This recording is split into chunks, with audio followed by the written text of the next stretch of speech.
Welcome to all the students. Thermal power plant में हम लोग उसका दो बहुत इंपॉर्टेंट पार्ट डिस्कस कर लिए थे। कोल एंड एस हैंडलिंग जो अरेंजमेंट था वो, और एयर एंड फ्लू गैस वाला part. Coal and ash handling में हमने देखा कि कोल को पहले स्टोर करते हैं, 1 महीना और 15 दिन वाला बात आप समझे थे। कोल के टाइप्स क्या क्या उसमें टेस्ट होता है वो सब भी हमने देखा। और कोल को स्टोरेज के बाद फिर वो कोल हैंडलिंग प्लांट में जाता है, जहाँ पर उसको पल्वराइज किया जाता है ताकि अच्छे से जले, और तब फिर उसको बॉयलर के फर्नेस में डाला जाता है जलने के लिए। और फिर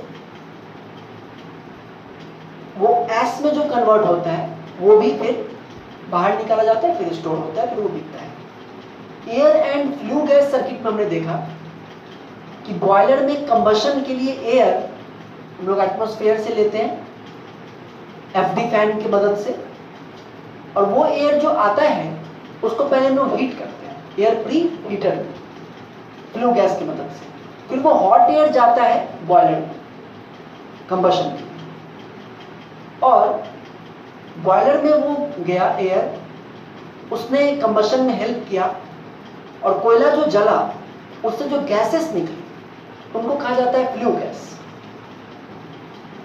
वो फ्लू गैस पहले बॉयलर के अंदर में बॉयलर के वाटर को हीट किए, फिर सुपर हीटर कोई चीज होती है उसमें हीट की, जो कि आज देखेंगे क्या होता है सुपर हीटर। और फिर वहां के बाद भी जो फ्लू गैस है उसमें काफी एनर्जी बची रहती है, तो उससे हम लोग सबसे पहले इकोनोमाइजर में फीड वाटर को हीट करते हैं, वो पानी जो कि आएगा बॉयलर में, ताकि कुछ जो हीट है फ्लू गैस में तो सब कुछ यूज किया जाए।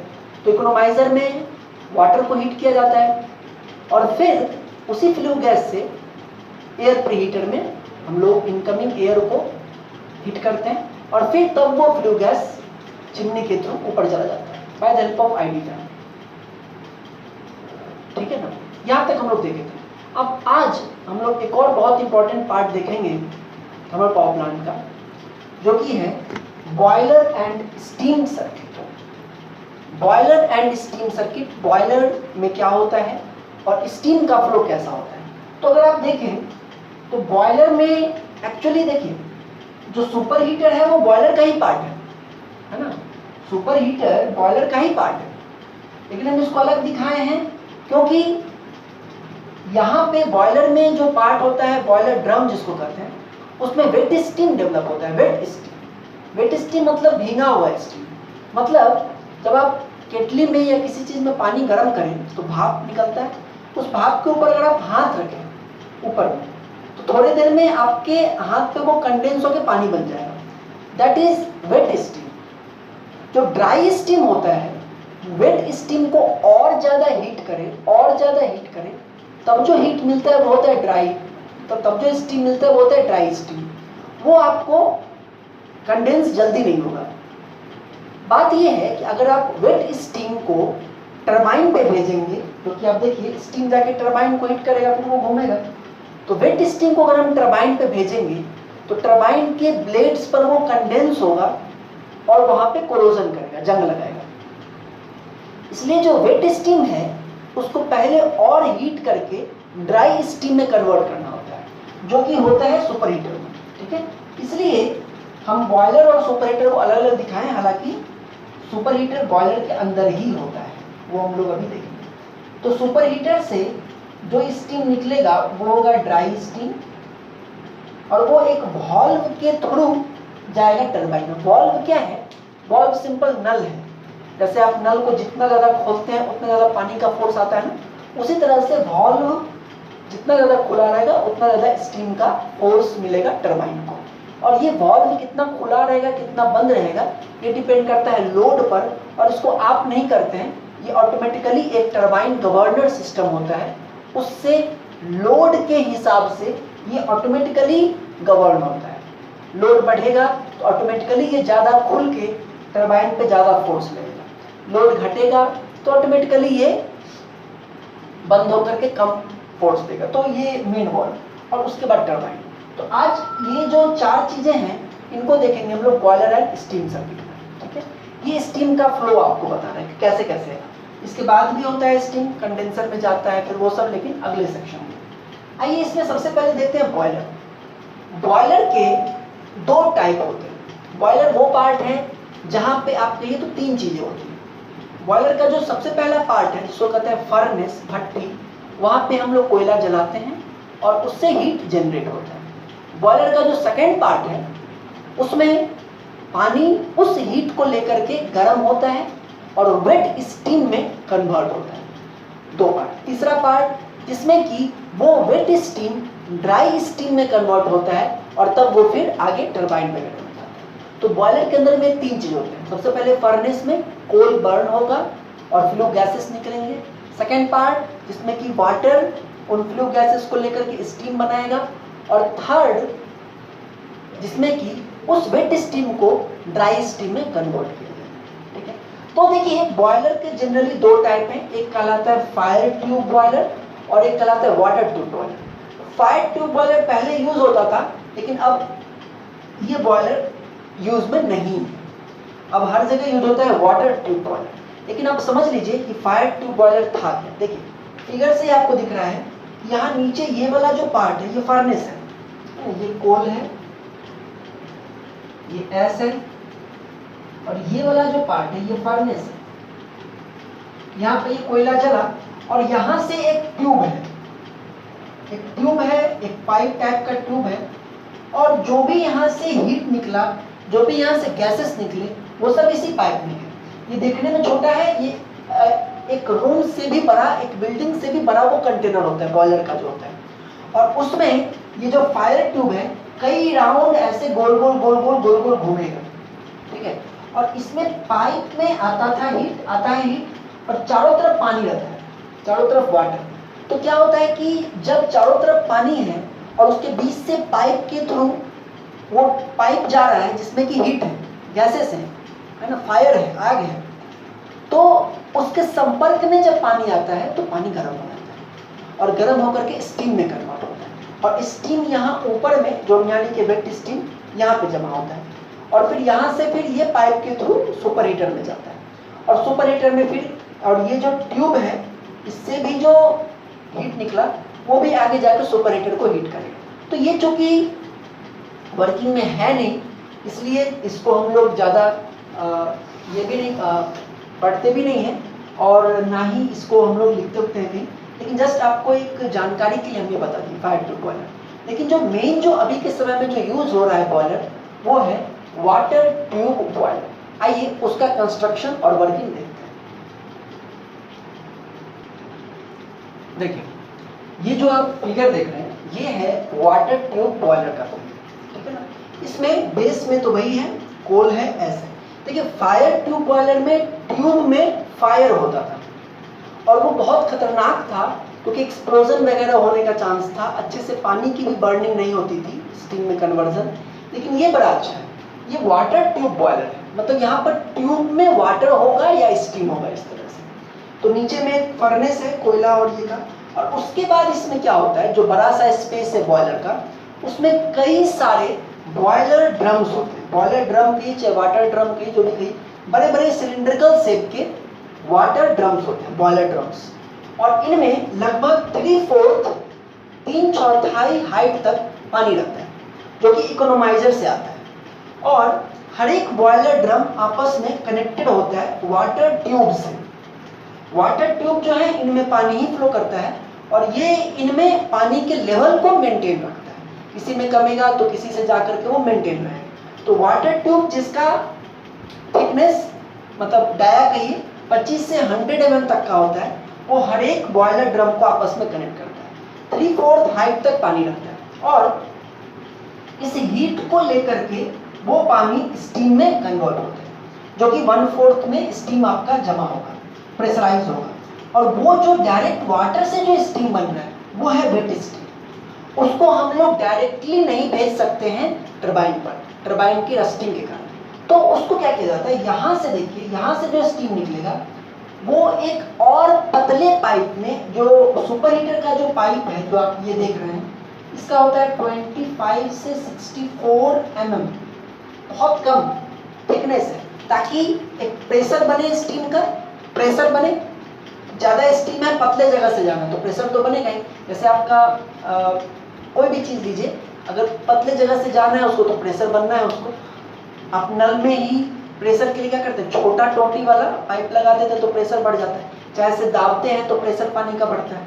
तो इस स्टीम को पतले पाइप से कराया जाता है, और ये जो पाइप है ये कई राउंड इस बॉयलर में कई राउंड ऐसे ऐसे से घुमा हुआ है, ताकि इसके अंदर का जो वेट स्टीम जो आया है वो हीट को लेकर के ड्राई स्टीम में कन्वर्ट हो जाए, है ना। ये जो फ्लू गैस है इसके संपर्क में आने के कारण ड्राई स्टीम में कन्वर्ट हो जाए। तो यहाँ पर जो हम लिखे हैं बॉयलर से वेट स्टीम सुपर हीटर में, एक्चुअली आप कह सकते हैं यहाँ पर it is actually boiler drum. Boiler drum से वेट स्टीम कहाँ आता है, सुपर हीटर। बॉयलर ड्रम से वेट स्टीम कहाँ आया, सुपर हीटर में, और सुपर हीटर से फिर इस बॉयलर ड्रम का भी सुपर हीटर में गया, इसका भी सुपर हीटर में गया, और फिर ये अंदर में ड्राई स्टीम में कन्वर्ट हुआ, और तब कहाँ गया, टरबाइन पर। और ये जो फ्लू गैस जो यहाँ से निकले, फ्लू गैस, ये फ्लू गैस चले गए कहाँ, इकोनोमाइजर में पानी को गर्म करने। तो ये है आपका water tube boiler. Most efficient, सबसे अच्छा यही है, और यही यूनिवर्सली यूज भी हो रहा है। ठीक है, बात करें अगर बॉयलर ड्रम, बॉयलर की बात ये होगी, ये कंप्लीट बॉयलर का आपका स्ट्रक्चर है वाटर ट्यूब बॉयलर का। साइज इसका एक 2 मंजिला 3 मंजिला बिल्डिंग के भी लगभग होता है, डिपेंड करता है कि पावर प्लांट का साइज क्या है, और ये बॉयलर ड्रम लगे हुए हैं। अच्छा, एक और चीज बताना चाहेंगे इसमें आपको कि ये जो बॉयलर का जो सरफेस है, जो आप ये देख रहे हैं दीवार, ये बना होता है, ये ऑब्जेक्टिव का ये पॉइंट बनता है, ये बना होता है रिफ्रैक्टरी मटेरियल। रिफ्रैक्टरी मटेरियल वो मटेरियल होते हैं जो कि हाई टेम्परेचर पे भी उनमें एक्सपेंशन या ब्रेकेज या कोई भी प्रॉपर्टी चेंज नहीं होती है। और रिफ्रैक्टरी मटेरियल के अंदर में कुछ आते हैं, जैसे फायर क्ले, नोट्स में आपको सब गया हुआ है, सिलिका, कायोलिन, ये सब मटेरियल का, इसके वाल जो है, ये वाल इसके बने होते हैं। ठीक है, और जो आपका जो सुपर हीटर के ट्यूब्स है ना, ये बने होते हैं आपको कार्बन मॉलिब्डेनम के, है ना, कार्बन मॉलिब्डेनम के, जो कि एक बहुत अच्छा हीट एब्जॉर्बर है, हीट को एब्जॉर्ब करके इसको गर्म करेगा। ये सब चीजें हैं इसमें। देखिए, जो आपका सुपर हीटर है ये भी 2 टाइप का होता है। सुपर हीटर के भी 2 टाइप हैं। एक टाइप कहलाता है radiant super heater. Radiant super heater मतलब जो रेडिएशन से हीट। तो रेडिएंट सुपर हीटर जो होता है वो मतलब बॉयलर का जो सरफेस है ना, चारों तरफ का बाउंड्री, उन पे लगा हुआ होता है। और बाउंड्री मतलब जो हीट बाउंड्री से, रेडिएशन से हीट को लेता है रेडिएंट सुपर हीटर। जो वाल है, एक बहुत बड़ा एरिया है वाल का, बॉयलर का, उस वाल पे लगा रहेगा रेडिएंट सुपर हीटर। और दूसरा जो कन्वेक्शन सुपर हीटर है, कन्वेक्शन सुपर हीटर, ये आपका ये वाला है, जो कि फायर क्ले, जो कि फ्लू गैस के बीच में रहेगा और उससे डायरेक्ट हीट लेगा। तो कन्वेंशनल सुपर हीटर ही मोस्टली यूज करता है। ठीक है, तो ये आपको हो गया वाटर ट्यूब बॉयलर और बॉयलर के बारे में थोड़ी बात। और भी कुछ पॉइंट्स होगा छोटा मोटा जो कि नोट्स में होगा। तो यहाँ तक आ गए, यहाँ तक आ गए। उसके बाद मेन वॉल्व के बारे में आपको बताए हैं कि डिपेंडिंग अपॉन लोड ये ऑटोमेटिकली क्लोज ओपन होकर के स्टीम के फ्लो को रेगुलेट करता है। और कैसे करता है ऑटोमेटिकली, तो वो जब टरबाइन गवर्नर सिस्टम पढ़ेंगे तो उसमें आपको पता चल जाएगा कि वाइल तेल के माध्यम से कैसे हम लोग इसके फ्लो को कंट्रोल करते हैं। उसके बाद जो लास्ट इस सर्किट में पार्ट है वो है टरबाइन। टरबाइन जैसा मैंने आपको बताया हुआ है कि turbine is just like a चक्का, है ना, जो कि आप चक्का घुमाएंगे तो उसका अगर एक्सिल है, जैसे ये है, इस पे अगर हम कुछ पत्ती लगा दें ऐसे ऐसे ऐसे ऐसे, पत्ती घूमेगा तो साथ में ये भी घूमेगा, उसी टाइप का है। जो आपका थर्मल पावर प्लांट में जो टरबाइन यूज होते हैं उनको कहा जाता है स्टीम टरबाइन। क्यों? क्योंकि स्टीम के फोर्स से उनको मूव करना है। तो यहाँ पर जो टरबाइन्स यूज होते हैं वो होते हैं स्टीम टरबाइन। और लार्ज रेटिंग के प्लांट के लिए जनरली हम लोग यूज करते हैं इम्पल्स टरबाइन। इम्पल्स मतलब लार्ज फोर्स, इसका पेल्टॉन एक एग्जाम्पल है, पेल्टॉन व्हील या पेल्टॉन टरबाइन एक एग्जाम्पल है। और लो रेटिंग के थर्मल पावर प्लांट के लिए यूज करते हैं इम्पल्स नहीं, रिएक्शन टरबाइन। तो लास्ट टॉपिक टरबाइन को देखते हैं। तो ये जो आप देख रहे हैं ये दो टाइप के टरबाइन्स जो कि जनरली स्टीम पावर प्लांट में यूज होता है ना। एक है इम्पल्स टरबाइन, इसको पेल्टॉन व्हील भी कहते हैं क्योंकि पेल्टॉन नाम के साइंटिस्ट ने इसको ये किया था, पेल्टॉन व्हील, PLTONWH। इम्पल्स टरबाइन जिसमें कि डायरेक्ट स्टीम का फोर्स टरबाइन ब्लेड पे लगता है ना। ये नोजल है, ड्राई स्टीम मेन वाल्व के बाद जब टरबाइन को हीट करने के लिए आएगा तो वहां पर भी एक नोजल लगाते हैं ताकि प्रेशर और बढ़े, है ना। और उस प्रेशर को हम लोग स्टीम, ये जो आप देख रहे हैं ये बीच का ये शाफ्ट है, ये इसका आयरन पार्ट है और ये ब्लेड्स होते हैं टरबाइन ब्लेड्स। बहुत लाइट एरोडायनेमिक्स प्रिंसिपल को यूज करते हैं, ठीक है ना। ठीक है, तो एरोडायनेमिक्स का प्रिंसिपल को यूज करके इसकी डिजाइनिंग की गई है ताकि थोड़ा भी प्रेशर पे ये काफी तेजी से मूव करे। और फिर ये जो शाफ्ट है ये मूव करेगा तो उसके साथ ये शाफ्ट मूव करेगा और फिर ये शाफ्ट कनेक्टेड होगा अल्टरनेटर के रोटर से, जो हम लोग देख चुके हैं। ये पेल्टॉन टरबाइन या इम्पल्स टरबाइन का सिंपल सा स्ट्रक्चर, ठीक है। इसमें स्टीम यहाँ पर आता है ब्लेड्स पर और फिर आगे स्टीम का क्या होता है हम लोग देखेंगे आगे सेक्शन में। बट ये simple impulse turbine, high pressure dry steam turbine blade, जब इसको प्रेशर पड़ेगा तो फिर ये इस तरह से मूव करेगा, है ना। इस तरह से मूव करेगा, फिर ये आएगा, इस पर प्रेशर पड़ेगा तो कंटिन्यूअसली मूवमेंट होगा। Large rating thermal power plant के लिए इसको हम लोग यूज करते हैं, ठीक है, सॉरी, लार्ज रेटेड प्लांट। और ये जो है ये लो रेटेड टीटीपी। तो यही जनरली आपको थर्मल पावर प्लांट में मिलेगा, ये लोकल प्लांट्स वगैरह में मिलेगा। ये रिएक्शन टरबाइन क्या है, ये न्यूटन्स थर्ड लॉ पे वर्क करता है कि every action has an equal and opposite reaction.